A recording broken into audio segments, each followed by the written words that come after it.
Olá, tudo bom? No vídeo de hoje eu quero te inspirar a refletir sobre a sua relação com a sua família. Vou dividir com vocês a minha história, espero que ela inspire vocês de alguma forma. Talvez você tenha mágoas, pendências para resolver com pessoas da sua família. Talvez você tenha algum parente que você não vê há muito tempo. Talvez alguém bem velhinho já, que está quase no fim da vida. Talvez essas pessoas morem muito longe, fica difícil de visitá-las. Mas lembre-se que às vezes essa pessoa só tá te esperando para ela poder descansar em paz. Já pega um lencinho porque a gente vai falar de um assunto bem sensível. Mas antes de entrarmos neste assunto tão profundo, divide a sua experiência aqui nos comentários. Já interage com o vídeo para ele ser entregue para mais pessoas, deixando seu like, se inscrevendo no canal, deixando um emoji de coração vermelho nos comentários. E você consegue mandar esse vídeo para 5 pessoas? Não esquece de me seguir também lá nas outras redes sociais, tem muita inspiração em tempo real por lá.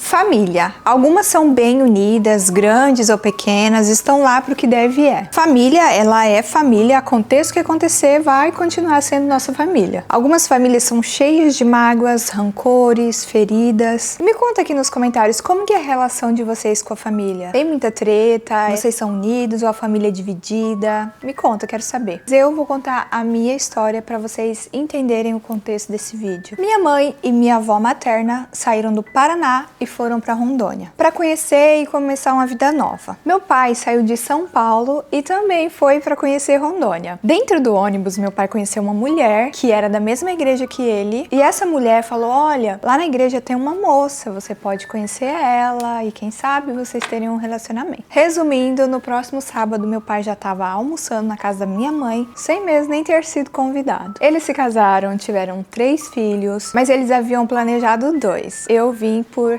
acidente. E a gente cresceu lá em Rondônia e ali por perto a nossa família era pequena, eram meus pais, minha avó materna, meus irmãos, uma tia e 3 primos. A família do meu pai estava toda em Minas e São Paulo. Essa era a nossa família. Nunca teve dentro da minha casa desrespeito, os meus pais tratavam a gente bem, mas me marcou muito a falta de diálogo, a falta de afeto, demonstração de amor por palavras, sabe? Não tinha muito isso lá em casa. Eu sei que eles nos amavam muito e eles se esforçavam para suprir todas as nossas necessidades. Eles nos deram muito mais do que eles tinham para dar. Mas eu senti muito essa falta desse afeto, desse contato físico, dessas palavras de afirmação. A minha avó paterna, ela sempre foi muito preconceituosa com a gente. Meu pai, loiro do olho claro, a família dele também toda do olho claro, branquinhos. Minha mãe, morena índia, e os filhos vieram todos índiozinhos. Então, ela tinha muito preconceito por ele ter ido morar em Rondônia, ela odiava aquele lugar, e por ele ter tido os filhos índiozinhos. Meu pai era o único filho dela, então por uma época ela foi morar com a gente, e eu cresci com esse sentimento de falta de conexão com ela,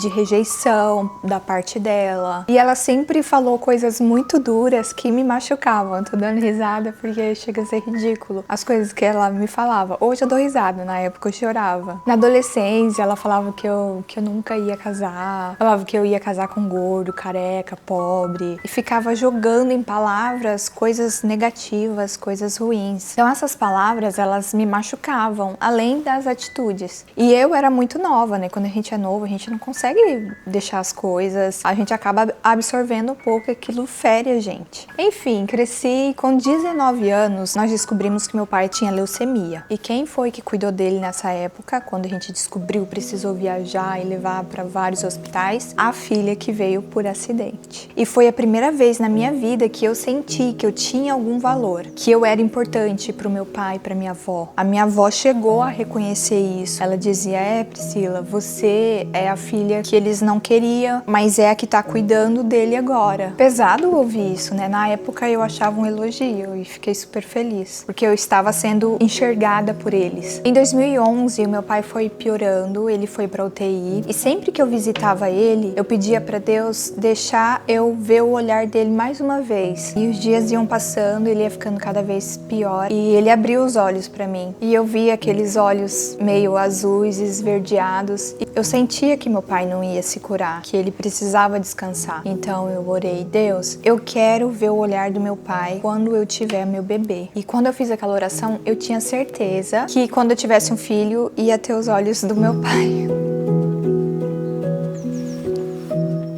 Depois que eu fiz essa oração, alguns dias depois ele descansou. E eu fiquei com essa oração no meu coração e sabia que Deus ia responder. Enfim, depois que meu pai faleceu, eu levei a minha avó de volta para Minas Gerais. Aí eu fui visitar ela em 2013 novamente. Quando eu visitei ela olhou para mim e falou: "Nossa, você tá tão magro, você tá feia". Então assim, minha avó me machucava demais, velho, com as palavras. Ela era muito sem noção. E eu era nova, eu não entendia por que ela era tão sem noção e eu ficava magoada. Em 2015 eu vim para os Estados Unidos e em 2016 eu tive a minha primeira filha. Quando ela nasceu, eu tinha certeza que ela ia ter os olhos claros, que Deus ia responder minha oração. Era a resposta que Deus tinha me dado quando eu orei para ele. E ela veio com os olhos do vovô. Eu nunca fui de ficar falando do olho da minha filha, sempre perguntam muito. E essa história ela é forte para mim, porque quando eu fiz aquela oração eu tinha certeza. Só que não é sobre o olho. Enfim, então eu passava a ligar para minha avó, às vezes a gente falava por vídeo, ela sempre perguntava quando que eu ia lá pra visitar ela. Ela ficou super feliz porque a netinha finalmente nasceu parecido com ela, com o lado da família dela.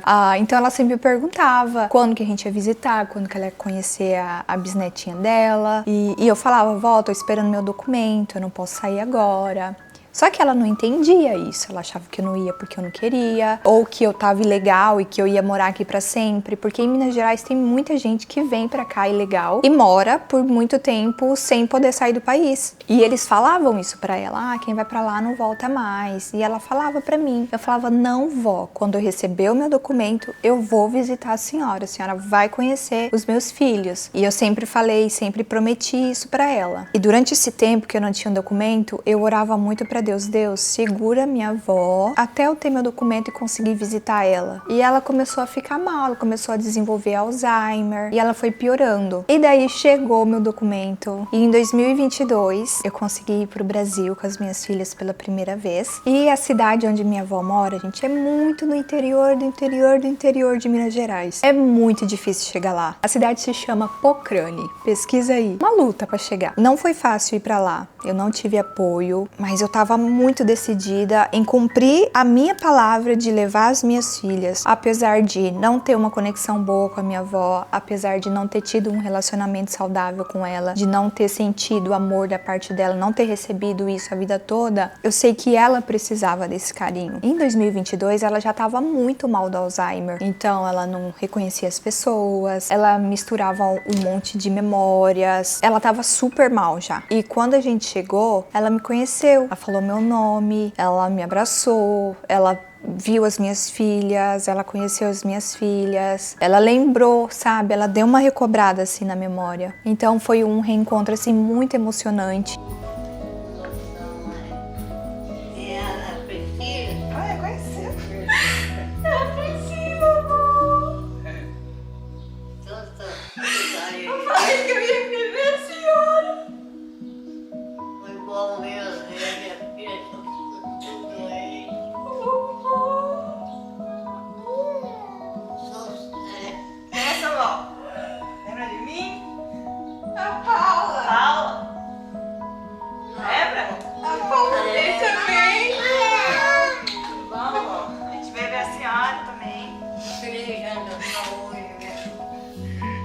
Ó, minha filhinha, mas trouxe minha senhora Betinha. Vamos lá, minha avó.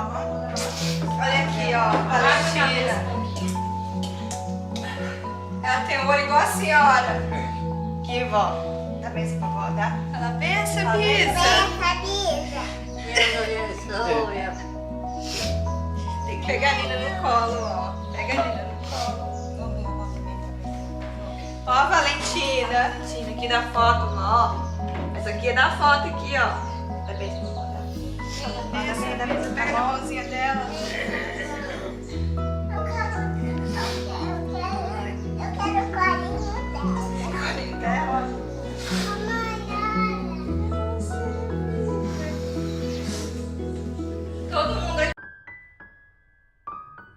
a gente passou alguns dias ali com ela.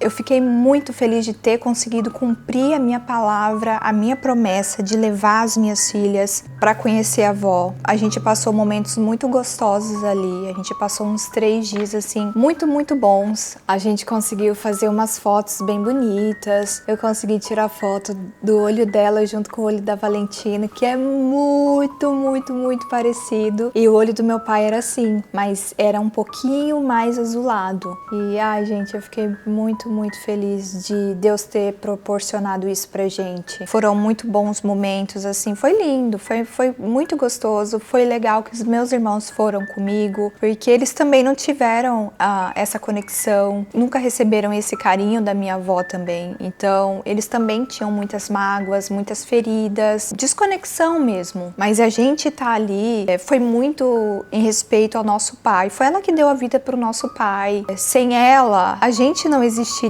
Ela que deu a vida pro nosso pai, ele que nos deu a vida. Então é uma gratidão muito grande pela vida dela. Eu sei que ela deu o que ela conseguiu dar pra gente. Então a gente deve sempre honrar os nossos pais, os nossos avós, a nossa família. E então a gente precisou voltar, né, pra casa da minha mãe. E pasmem, 6 dias depois que a gente visitou a minha avó, ela faleceu. E eu tinha no meu coração, eu tinha certeza que minha avó, ela só estava esperando a gente pra ela descansar. Eu tinha certeza que Deus estava mantendo a minha avó viva para eu conseguir cumprir essa promessa que eu fiz de levar as minhas filhas e conhecer a Bisa. Então, eu tô contando essa experiência para vocês porque ela foi muito forte.